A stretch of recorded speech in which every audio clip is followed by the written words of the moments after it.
In some of the more unhinged geopolitical tech drama of the day, China just told Meta to give back a $2 billion AI company. This is Silicon Valley versus the CCP. So for context, Meta bought a Chinese AI startup for $2 billion. China told them to give it back. There was no negotiation, no appeal, just a one-line statement from China's top economic planner. Unwind the deal. The startup in question is Manus, the AI agent that broke the internet last year. It was founded in Beijing by Chinese engineers. It relocated to Singapore. It was scooped up by Zuck in under 2 weeks. 100 Manus employees have already moved into Meta's offices. The technology is already being integrated, and now China says, actually, that's ours, give it back. A little bit of context. Manus launched in March 2025, and it went immediately viral. Invitation codes were selling for $15,000. 1 million people joined the waitlist overnight. The product was an autonomous AI agent. It does more than answer questions. It does things like book flights, writes code, builds web apps, analyzes stock trades. The critics called it just a wrapper stitching together Anthropic's Claude and Alibaba's model with no real technology underneath. The hype cooled, but the business did not.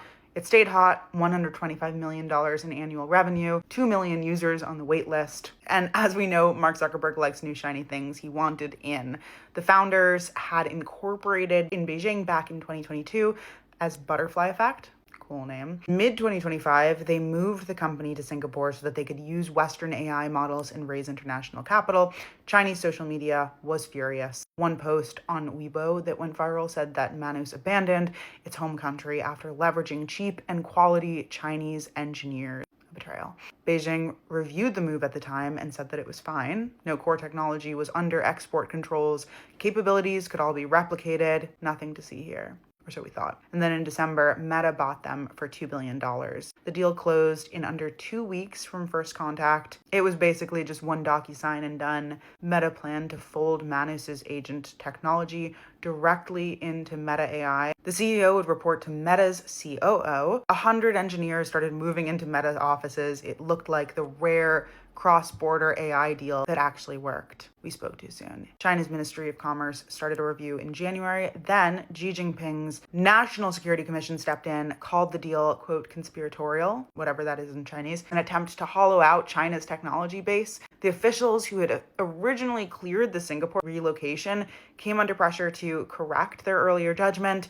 They said, we were wrong. This is actually not cool at all. In March, the two co-founders were summoned by China's Economic Planning Agency and barred from leaving the country. Today, the NDRC, which is the National Development and Reform Commission in China, top-level agency that functions as its main macroeconomic planner and regulator, this agency issued a one-line order aimed squarely at Meta. Unwind the deal, it said.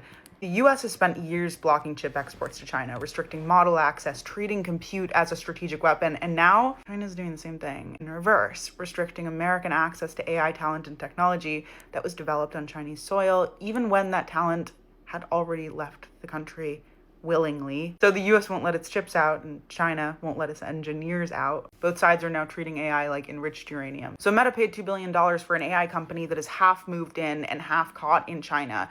The technology is already being integrated, but China said no, it's over. Give it back. Now Meta is sitting on this acquisition that the Chinese government told them doesn't belong to them. The AI Cold War just escalated.